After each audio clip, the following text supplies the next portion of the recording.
There you go. All right.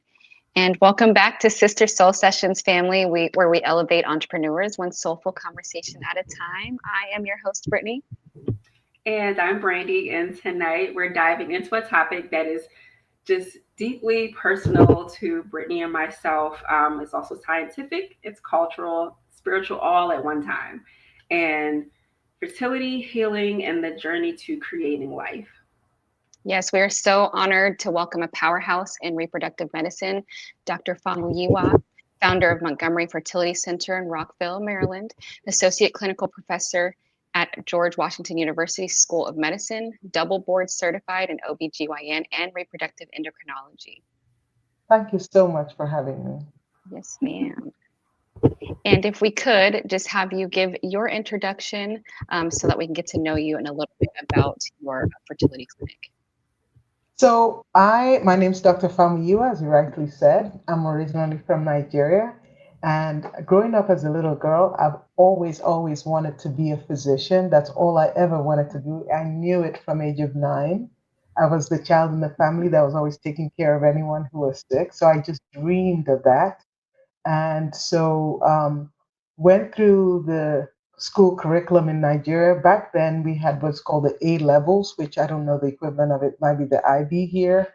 And after halfway through that, I got admission to Kent State University in Ohio. So I came there, and I was really laser focused on this is what I want to do. This is how I'm going to get to medical school. Did a whole summer in Holland doing research, and then I went to medical school in Atlanta, Georgia. It was interesting 4 years. It was exciting, fascinating, and I loved Atlanta. But one of my good friends said, "Yeah, you haven't really been around the U.S. much, so go somewhere else. And if you still like Atlanta, come on back." So I applied all over, and I went to residency in D.C. at Georgetown University Hospital, and I fell in love with the DC area. So when I was looking for a fellowship, I stayed local. I went to the National Institutes of Health. And after my fellowship, I was busy doing research, bench work research. But I realized I really liked patient care more than I liked research. Mm. So I started my practice on a wing and a prayer. And it's been over 26, about 26 years and more counting since then. Yeah. And so I'd love to teach as well. So I teach GW residents at Holy Cross Hospital. And I also teach PA students from University of Maryland. And I take interns from all over. And I've since then started my own podcast, Fertile Talks, and I do write a lot of blogs. I have a YouTube channel, Montgomery Fertility. So my whole thing is just patient education, but actually for my patients, believe it or not. Because if I can educate them, half my job is done. So then I just open it up to the rest of the public. So I decided I wanted to write a book to encapsulate all of this. So my first solo book, I've written other books with other authors, is coming out in March. It's called The Quest for Fertility. Yes. What a journey and so Yeah, much that you have learned in order to, teach everyone else. So yeah, thank you for taking on that cross there and bearing that because that was a lot of research that you did prior to, your own practice. So we really appreciate that. yeah, Go ahead, yeah. sis. Of course. Thank you. So, your book begins with such a powerful line that being the quest for fertility is more than a book, it's a bridge between science, hope, and the deeply personal journey of creating life. So, what Yes. inspired you to write this book? I'm sorry, what did you say? What inspired you to write this book? Oh, what inspired me? I think throughout the years, just the patients I've taken care of. And really, it's really not just the numbers, it's not just the science, it's not just the protocols, it's not just, oh, yeah, take this and come back in the morning. Everybody has a deeply personal story with their journey. And if you cannot connect with that story, sometimes you cannot deliver the best care for them. And what do I mean by the best care? I really enjoy meeting my patients. Um, I say I have patients from all over the world, and it's really fun, almost like I travel vicariously to all these places. And you have to connect with their story. You really have to. And when you do, you feel their pain. And sometimes this pain is not just medical. It's the emotional burden that they are walking around with. And if you cannot sort that out first, Yes. you really can't get to treat them.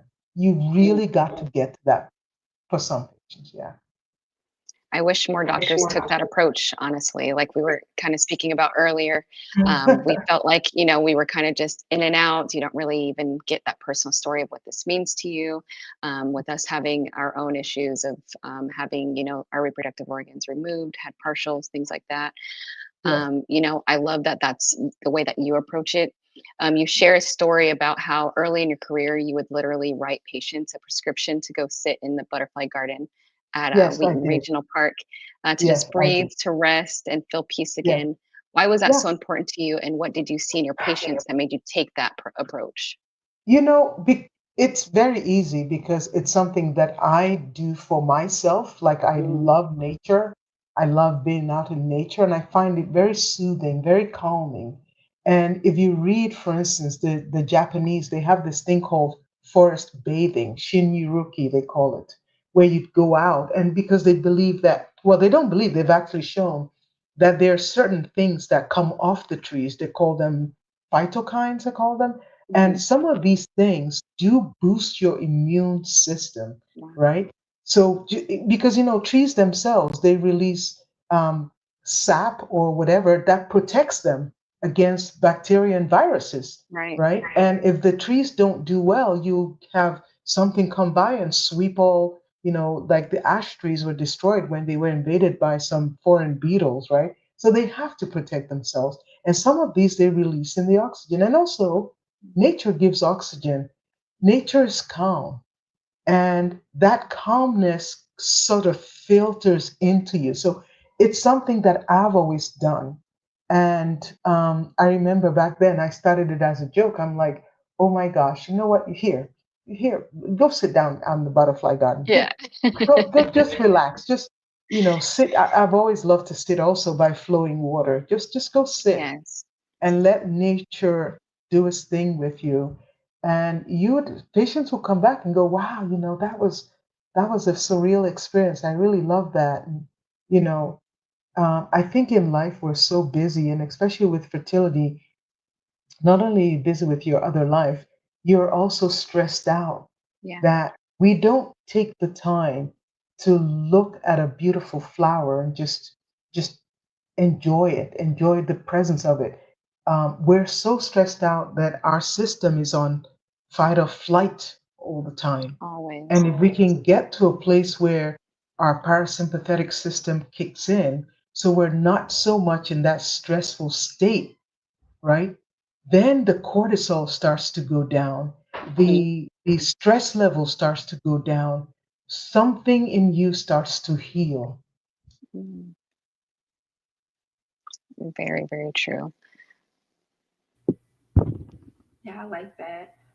So, when you say fertility care must nurture the mind and soul just as much as the body, how did that philosophy shape this book?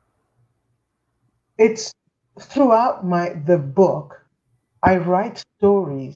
I share stories of real patients. Of course, I've anonymized it, Mhm. and let you see through their eyes, right? Mhm. So when you see what this person is thinking, going through, and how they processed it, my hope is that you connect and Mhm. you say, wow, I see my story in this. I see that. I see how this affected me. I never put a name to this thing before. Now I understand. And also, when you read some of that, sometimes it lets you see that you're not alone, Yeah. right? Let me give you an example. I was in my office. I had a session with a couple yesterday, and I sat both of them down because the wife was on this kind of futile treatment pattern that I knew wasn't going to work, right? But she'd come back at time, and I said, and I was trying to figure out, was it her husband? What was it? Because they were an African couple. Was it the in-laws? I mean, what was beneath this um, push? So I sat them down and I talked to both of them, and I started to gather the husband was extremely supportive. And it's like, I just want her to be happy. I'm happy with the one child we already have now, but I will do anything to make her happy. Oh, Um, and I said to her, do you hear what he's saying? Can you hear him that he's supportive? And if you choose to move on to something else, he's right behind you. If you choose to call it a close, an end to this, he's right behind you. Right. And one of the things I always tell them is when you close your front door, it's you and your partner and nobody else, Mhm. right? It's not auntie so and so, it's not your mom or your dad, Right. it's not the community, it's you. And then he shared with me, the husband shared and said, it's so funny. When I talk to a lot of my friends and they finally everybody's saying, oh boy, wow, yeah, this is what we had to do. But he said everybody's hush hush. So you don't really know, because patients will come back and say, well, I know this lady that just got pregnant and delivered, and she's 51 and she did fine with her own eggs. I'm like, you don't know because they're not telling you everything they're doing, Right. right? So you need to work it out with you, with your partner, and your doctor. And I tell Mhm. them, you need to come to you need to come to a solution that's going to allow you to sleep at night, Mm. right? Not my solution. I can give you options. You now need to take those options and say what works for me personally or what works for us as a plural, right? And everybody's solution is different. And you don't want to take somebody else's solution for yourself because your journey is different. And that's what I put throughout the book. And I can tell you instances where I dig a little deeper and something else comes out. Yeah, and you saying that, I know that you're sitting across from people who are carrying the fear, confusion, shame, even, and Yeah. hopefully, and the hope. How did those conversations help you with not only the tone of your book, but with their treatment? How do you get to that So part? see, let me share another story with you. I had a lady who came to see me. I think this was many years ago. She was, and this I put in the story in the book as well. She was like 30, between 30 and 32 when she came to see me, and she was trying to get pregnant, and she had a 15-year-old child. Mm. So I started talking to her and just, because I'm kind of nosy with my patients. Where are you from? What's your background? What's going on?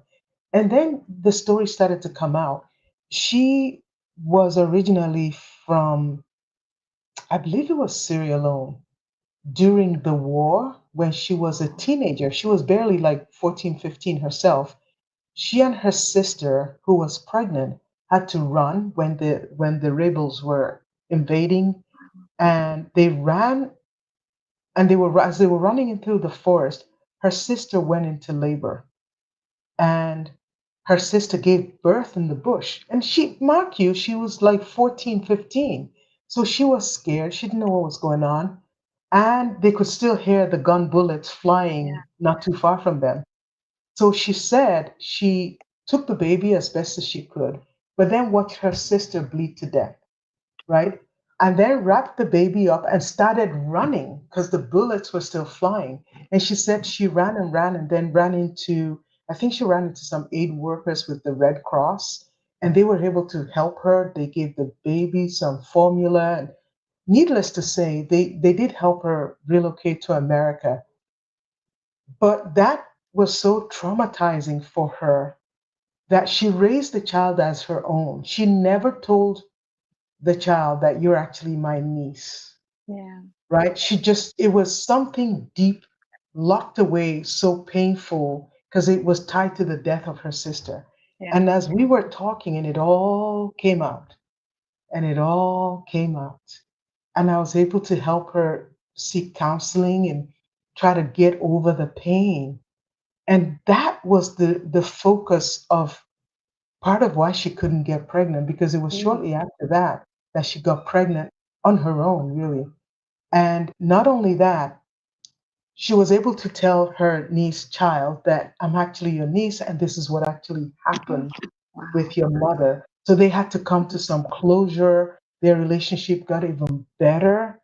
And I guess some people have what is called the survivor's guilt, Yes. and they bottle it in.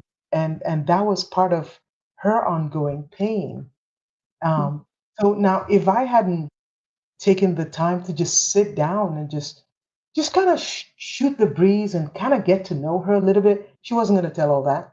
She was going to yeah. tell you, yeah, my last menstrual period was this, and I tried Hmm. for this month, and I used ovulation kit, and she'll tell you all the technical stuff, but you will never get to what was really painful on the inside. So sometimes you Mm, got to listen. You got to take the time. I mean, I have so many stories like that, so many wow. that I put throughout the book. And Oh, such a wow. powerful story. Yeah. Because you don't realize, like we don't realize how big stressors, actually contribute Right. to that, like our health, Yes. and other things that we don't associate with that. So yeah, you helping Yeah. her release that was actually Yeah. releasing the womb. That's so Yeah. powerful. Thank you Yes. for sharing Yes. that.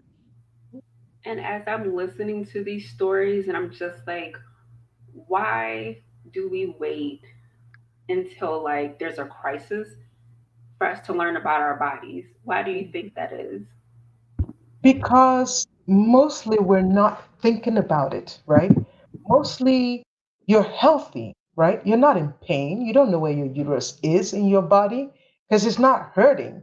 You don't know where your ovaries are located because there's no pain there. So you're going about life, you're young, you're full of energy. And sometimes when you're young, you have that almost I'm an indestructible construct kind of mentality, right? And you just don't think anything could be wrong, right? I mean, Yeah.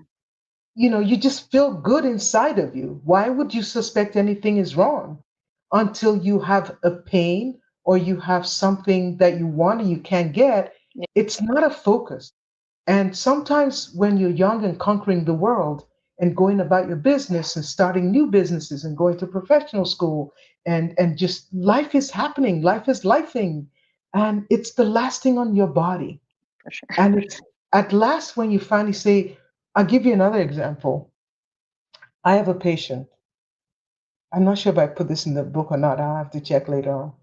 That when we come from Nigeria, you're told to go get your degree, go get your PhD, go get your MD, go be a lawyer, go be an engineer, go.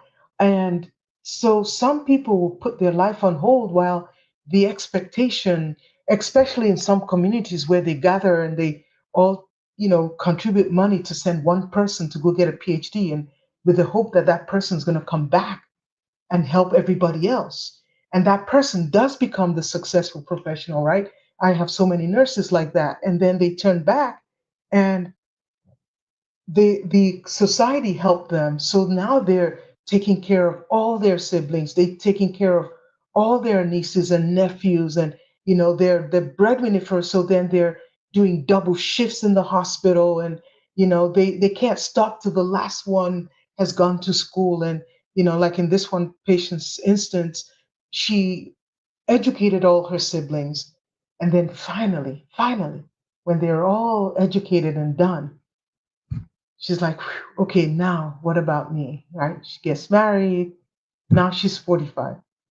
Now she has no eggs left. Right? Oh, So now there's the agony and the regret. And mm, I could tell you so many stories of people's lives. So it's not like they set out to deliberately wait, but yeah. sometimes things happen, or sometimes they're not aware. Mm, That's horrible. It's a horrible that's thing. so hard. Yeah. It is. I mean, obviously, you want your siblings to do well, but you also want to Exactly. go ahead and pursue your own Yes. purpose.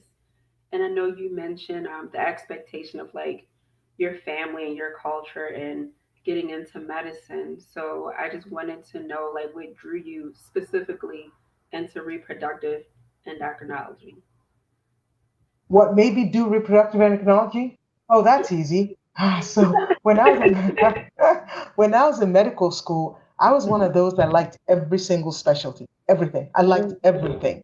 Um, Mhm. I tried to like radiology. I was bored, but I liked so many things.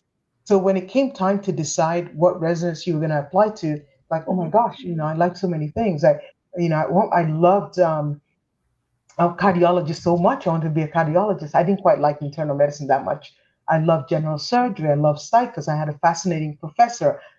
I Mhm. liked peds, but I was always crying over the kids in pain, so that wasn't going to work out. Yeah. So not if the kids are comforting me. Right, right. so, so then I finally said to myself, okay, if you like everything, what is the one thing that you actually had fun doing? Mm, And the minute I asked that question, it's like, bam, I knew it. OBGYN. I was having a blast. So I went into OB. I loved it. But then I liked the science part of it, the intellectual right. part. What makes this tick? What makes the ovary function? How does the brain control the ovary?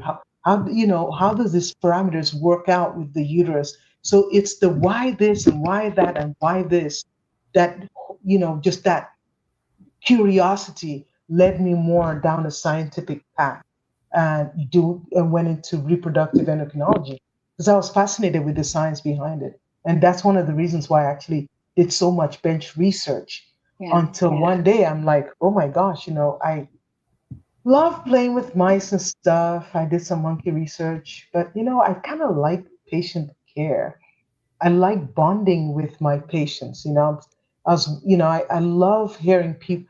I've always loved hearing people's stories. Sitting down with them and getting to know my patients. That has always been with me ever since I was actually as a kid. And like I said, and it That's just amazing. matured in medical school. It matured in residency. So I did not want to give that up, and I figured, well, let me go get this need to deal with patients out of my system. And if I still like the technical part, I can always go back to research or do some Right. protocol work. And that Mhm. hasn't happened so far. So, Do you remember like that exact moment or patient where you felt like your purpose really lock in? Was it like your first successful pregnancy under your care, or when did you feel that for fertility or for OBGYN? for fertility? No, it wasn't patient care. It was more science, like I said. Mm, It's a passion, right? It's a passion where you can sit down and just study pathways and understanding, wow, what is cell division? How does the cell break up? How does the DNA merge? How does fertilization occur? What is so that's kind of a nerdish kind of that's beautiful. I love it. so And it's a so nerdish kind of necessary. yeah, yeah, So beautiful. It is. I really am loving this, and I love your stories about your patients. And yeah. so you founded Montgomery Fertility Center, which is huge, by the way. I'm actually from Maryland, Baltimore, Maryland. Oh, awesome. Yes, So awesome. I've drove through Montgomery County, really nice. What made you say at that moment, hey, you know what? I want to build a place where people feel seen, supported, and safe. Yeah. So, sometimes you start on a journey and you don't. Maybe if I knew all the things I would have to go through, I'd be like, oh my gosh, girl, don't do it. Yeah, right, But right. sometimes you're so ignorant and you're so excited with what you're doing, you don't know enough to be scared. Mm, Yeah. So I was just fired up. You couldn't have talked me out of it. You couldn't have. I mean, because I would stay up days reading about, how to start a corporation. I went to Montgomery County Medical Society and they, were giving me resources and talking to me. I spoke to a lot of my friends, some of whom had started their own OBGYN practices, the ones that did well and the ones that didn't do well. So it's almost like when you're starting something like that, how can I say? It's like you're starting on a journey that is so exciting Mhm. that you don't know enough to be afraid, Mm. right? You're just doing it. You just keep going. I do remember my first patient that I did in my own practice, and they were Mhm. a couple that they were students and they were still struggling. I think he was trying to get through accounting school, and she was trying to get through nursing school, Mhm. and they didn't have much money, and they needed IVF, right? Because her tubes were blocked, and they had been turned down somewhere else because they didn't have a lot of money to afford it. Mhm. So, and then I was just starting out. So, hey, I said, okay, here's what we'll do. You don't have much money. I'm just starting out. Here, I'll cut you a break. I'll give you this amount, but here's what you're going to do because I know you can't even afford the break I'm going to give you. Why don't both of you take on second jobs, put whatever money you're making in the second account, don't look at it, and call me Right. back in a year. And that's exactly what they did. And they came back to now we can try the idea. And I shout out to wherever they are right now because I'm gonna have a baby reunion. I hope they had twins. So I hope the twins are hearing me. Come for our reunion. Yay. How Next amazing. year. Wow, that is Yeah. amazing. Yeah, to have those reunions of all the families you helped. I love that. Mhm. Yes. And I know we spoke a little earlier about, you teaching, you being a professor. How does Yes. teaching the next generation of physicians influence the way you practice today? Um, It's exciting for me because I see myself in the young ladies and gentlemen that I'm teaching, right? I was also mentored by other people. Someone taught me, someone encouraged me, someone gave me hope when I was about to pack it up and be done, right? Somebody came along and says, you can do this, and here's how you do it. So somebody built me up as well. Mm, If I can do that for other people and see the moment that my lessons connect and see what they turn out into, boy, that's like almost birthing my own child, isn't it? Right? It's so exciting and fulfilling when they come back and they say, this, you encouraged me, and here's what I've done.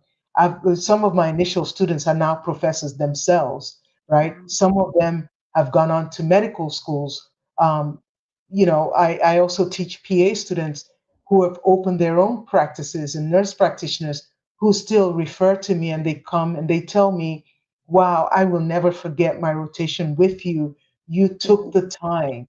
So someone said to me, you've got this. You belong here. You can do this. There will be detractors along the way, but you're made of turtle wax. Let it I love roll off you. love that. You can do this, right? Someone, in all our lives, you've had models, whether they were personal or you read them in a book or you followed them, someone fed into you.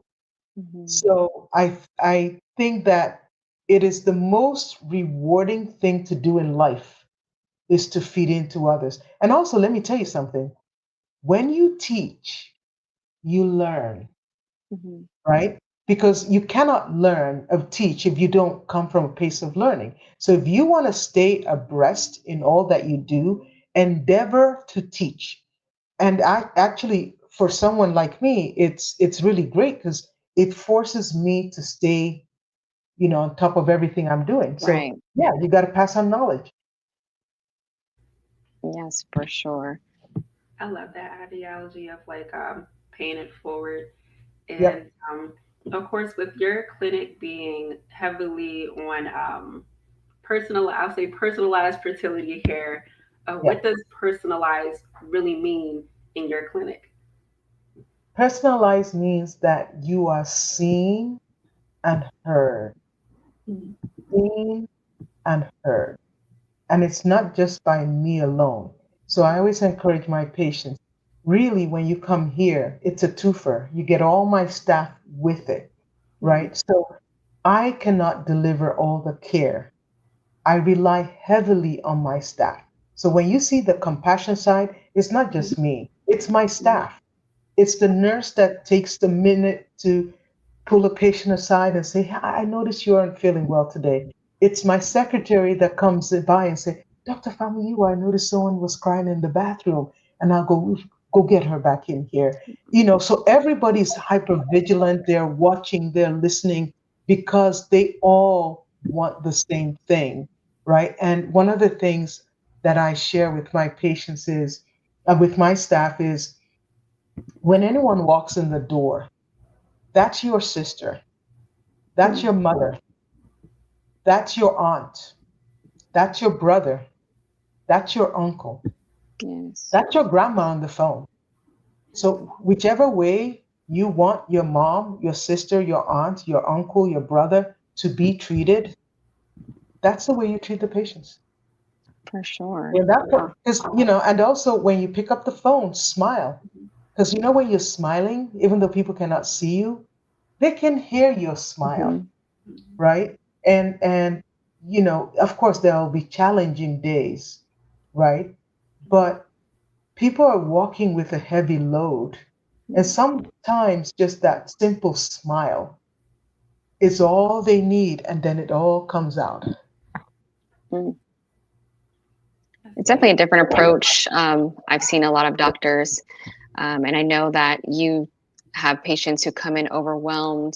They're conflicted by different advice, maybe even cultural taboos. Mhm. Can you walk us through a way that you help them navigate that noise and clarity and making sure they stay Ah, on their mission? yeah. One of the things, like I said, is listening. Mhm. And if for patients where you feel that, also we cannot let our own ego get in the way. So if I feel that I'm not deeply connecting, no matter what I say, I have been, I come up and I say to the patient, I don't think I'm communicating the way I feel I want to. I just don't feel that I'm connecting on that level. Would you mind talking to X and X and X? Mhm. I think I want to get you the best care, but I just don't feel I'm doing a good job by you at this point. Would it help if you were to talk to, then I bring a counselor in or bring a psychologist in to help? But if I can, just taking the extra moment to talk.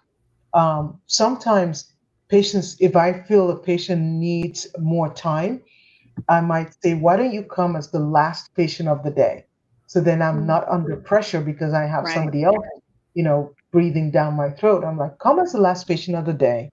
I know there's a lot on your mind, and I'll give you all the time you need. I want to get to the bottom of what's going on, right? And sometimes they'll come out, and they'll tell you, or sometimes they'll say, I had a patient who was so distraught, when I first met her, and she came back a year later. I said, "Wow, you're so different. What happened?" She goes, "You remember you told me I needed to go talk to a counselor and get some help?" Wow. Yeah. She goes, "Yes, I did." Like, wow, what a radical change. Mhm. So, talking to a counselor, talking to a coach, just talking and getting to know the patient and trying to see what can help them the most. Mhm. Really, that's the key thing. And not letting our ego. And I'm not saying I'm perfect, right? I don't always hit it right, but Right. know enough to know when you're not hitting it right, and maybe someone else can do a better job connecting with that particular patient. Mm. Being that self-aware definitely does put you at a higher standard, like I said, with doctors that I've had experience with, because most of the time it's like we didn't even build a rapport to know if you're the right doctor for me. So I really appreciate that you take that time. Yeah, It's very important in the health of the person overall yeah, to get to the place that they want to with their body. So yeah, truly do appreciate that. And your book specifically takes readers behind the scenes of modern fertility treatments. I was yeah, looking at your page about IVF, PRP, stem cells, donor yeah. eggs, and more. What advancements excite you the most right now? I think that um, we should be looking towards maybe potentially reversing aging in eggs somewhere Mm. down the line. That may come. Um, I know there's a lot of work being done with stem cells, Yeah. particularly. It's all, being done science stage. I think that, there are people trying to create like frameworks where they can build and have tissue growing in the lab and then having certain signals direct the growth of the cells to either egg or sperm or uterus that's coming out. Wow. With that, you got to balance it with ethics. I think that artificial intelligence is helping us incredibly be more efficient and better so that we can hopefully increase our success rate. So that's something to look out for. I think that the field of genetics is expanding in ways where we can better able to predict the outcome in an embryo, for instance. Of course, you want to select for things like genetic diseases that are not compatible with life, right? Mm. So you want to know that. But now they're even talking about, and I don't know that this is efficacious at the moment, or it's just, but trying to use the same system to predict which embryos might likely end up with diabetes in the future, high Yeah, I've blood seen that. pressure in the future, or schizophrenia in the future. So they sound like sci-fi, something you might see on Star Trek, but you Mhm. never know. In a For couple of sure. years, Star Trek might come down. Yes, for sure. And you're Yeah. right. But genetic testing can sound very scary. But Yes. you explain it as empowering. Now, Yes. I was actually just watching a small documentary about how they give grading to your embryos, showing, Correct. like you said, how likely the child is to even be smart, things like that. How does it help families make safe and healthy decisions, and of course, stay ethical with those types of advancements? I don't think that's out. It's not prime time yet. It's, Mhm. that's something they're experimenting with.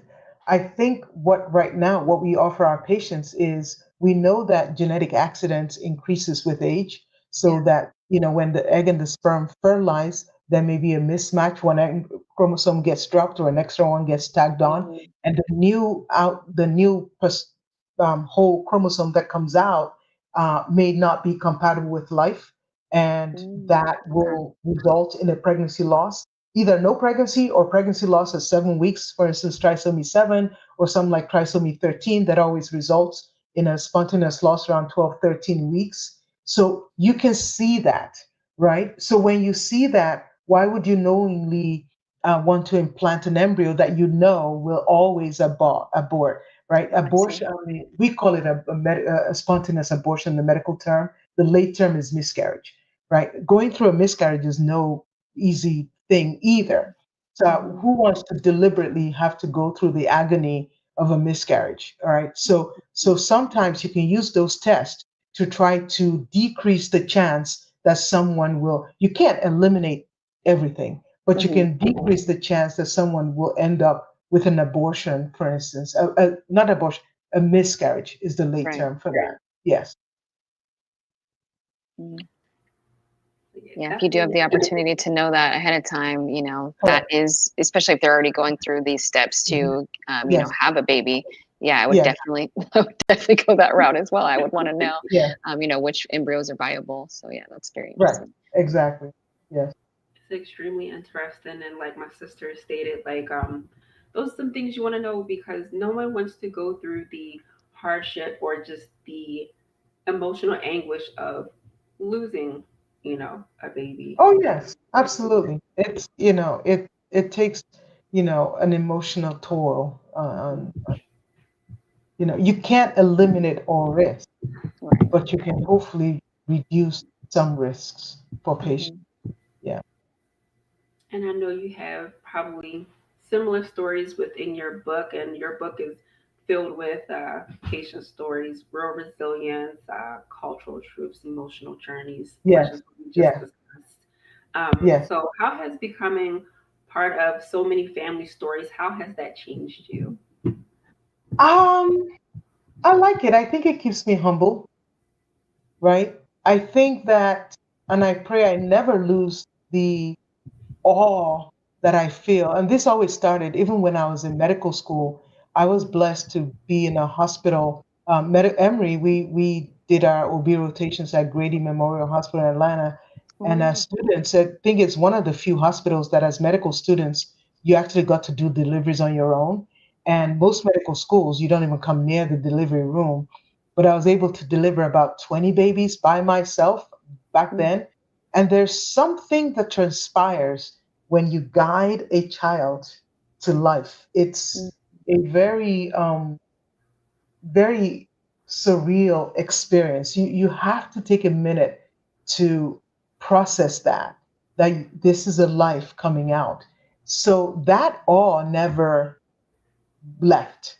Now it's actually deepened because guess what? I'm actually seeing that baby when it was still an egg and a sperm, yeah. right? So you've seen it and you go, wow, can you imagine that? That was a cell Yeah. way back when. And more so when they come out and when they bring the babies back.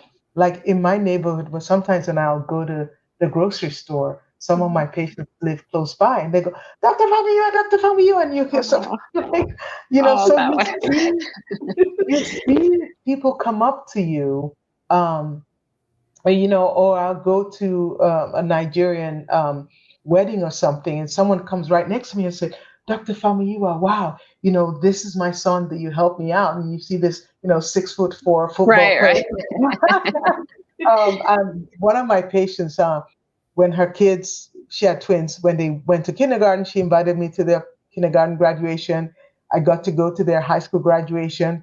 She told me when they got into college, which is a couple of years ago. So hopefully they'll call me when they graduate college. Yeah. So they send you pictures of all these milestones. And I think it's a humbling thing. I have been so blessed and Mhm. privileged, really, to be part of their journey, part of their story. And I don't take that lightly. I don't take it for granted. You know, I've been invited into their story, and I deeply respect that. Mm. What a true blessing. Right. That is, yeah, that's miracle work. I'm so, yeah, that's amazing that you get to see that from Yeah, literal beginning to fruition of the blessing. yeah, That is amazing. yeah. To grown adults, can you imagine? Yeah, that's amazing. I can't. I mean, we have our own connection to our children. Mhm. So I try to imagine that feeling and you get to feel it, Yeah, times hundreds of, people walking around on this earth where people thought that they had no hope. So yes, that is such a blessing. What blessed hands you have. Thank you for thank doing you, that. thank you. That's a blessing that keeps giving. And Hmm. I look at fertility as like this, like as I'm listening to you tell me about your blessings and from beginning to end, like fertility really is an emotional and spiritual and a It deep is. personal thing. And Yes. so, what are some of the emotional hurdles that you see most with your patients when they come to you? Huh. Um, just going from it can happen to it can happen, Mhm. or even going from closure. I'll give you an experience. I had a patient who froze her eggs when she was like 38, 39, and she came back when she met the love of her life when she was 43, 44. And we thought her eggs, but they were no good. And she, of course, was very disappointed. And it was devastating for her. And then she sent me a picture last year, said after that happened, she and her husband adopted and they have two kids.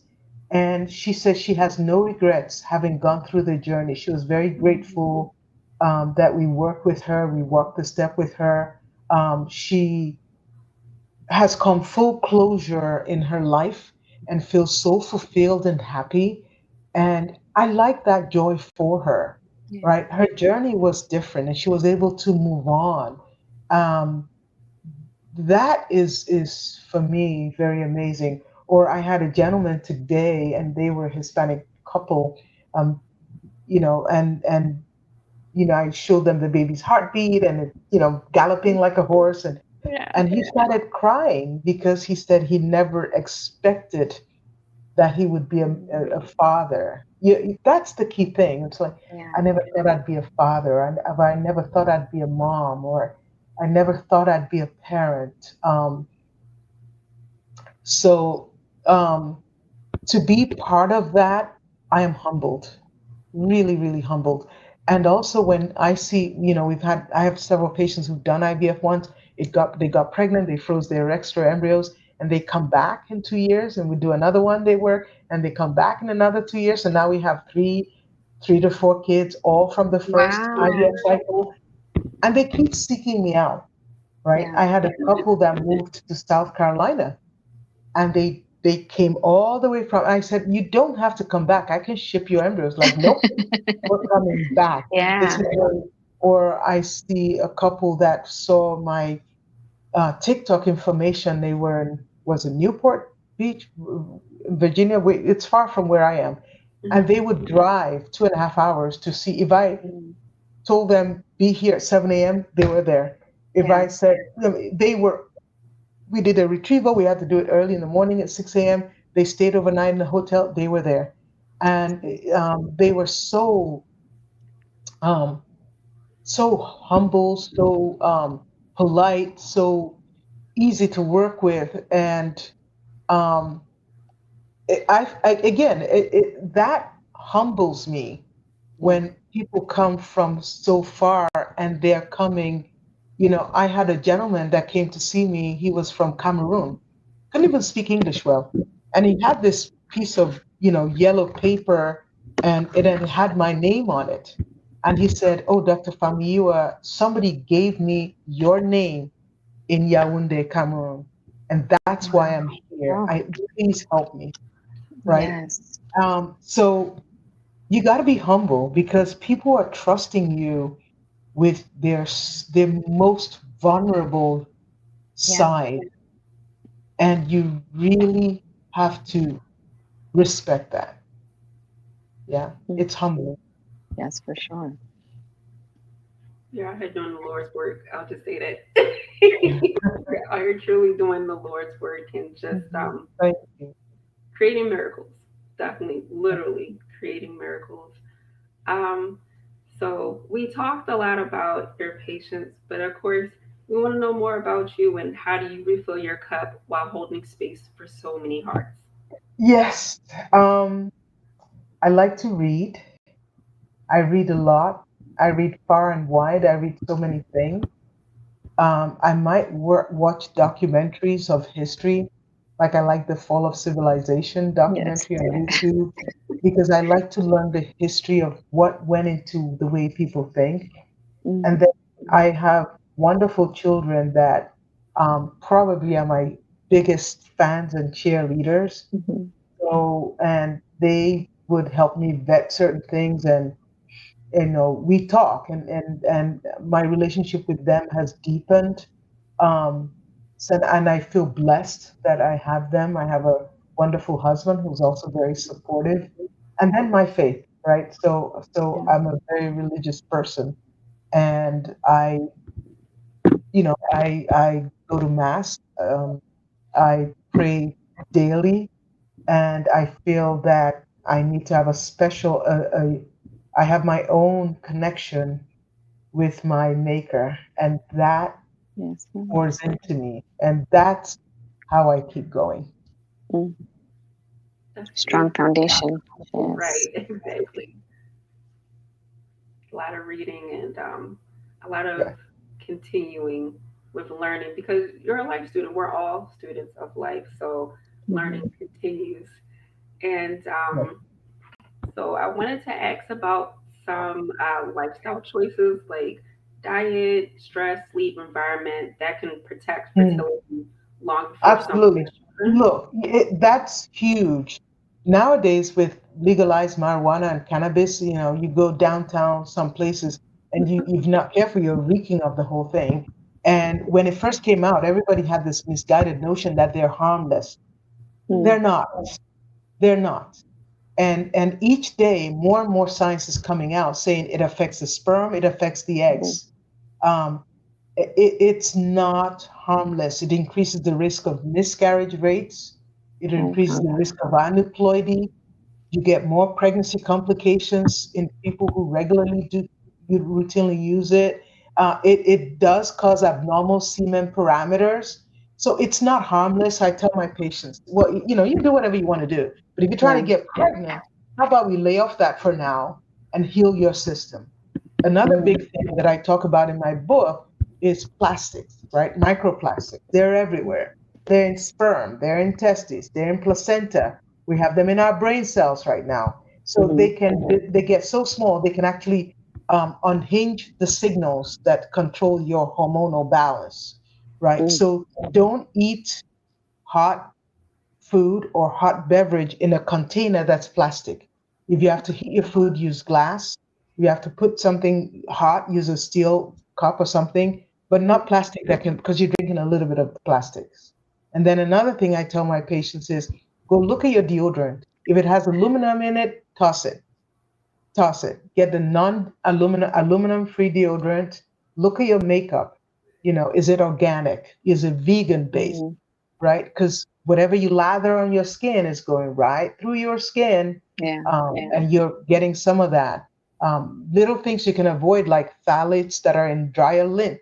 It's a lot of it, right? So you can eliminate that, and you get phthalates on, those thermal receipts. So you can't avoid it, but you can come home and wash your hands, right? And then alcohol, right? Alcohol does affect your egg and the sperm. So, if you're, imbibing in excess alcohol, it can affect, right? And other than causing other disease systems in your body. Another thing we found out is people who live near highways, so traffic related pollution, for instance. So you might want to get an air filter like asthmatics use to filter out the air where you live, because you're breathing all those toxic fumes and everything, and it is sipping into your system. So I actually have a whole chapter on what I call the exposomes, what your body is exposed to, and how you can help yourself. Yeah, I definitely need that part. I'm like, this would have saved me so much time. But speaking about lifestyle choices, things like that, for someone feeling the pressure of like age, timing, I know we spoke about finances or even just fear. What's the first step toward that clarity and getting on this journey of fertility So planning? to reach out to your OBGYN, your family practice, or go to a fertility clinic and say, just get me some preliminary tests. Now, I know it's hard, but we're blessed. I live in Maryland. I work out of Maryland, and Maryland has very broad fertility coverage. So you might also want to start with your insurance plan and find out for yourself what kind of coverage you have, because your insurance plan may cover you getting some initial evaluation, right? But you'll never know if you don't make those inquiries. I just had a couple that came to see me. They're not even trying right away. And I said, I got it. We're not going to do any treatment. We'll just do the preliminary baseline and just see where are you in the scheme of things. Get a semen analysis if you need to, because we know that sperm is declining every year. I mean, we have mutations in sperm, and there are things that can affect sperm. Know what your antral follicle count is. How much eggs do you have left?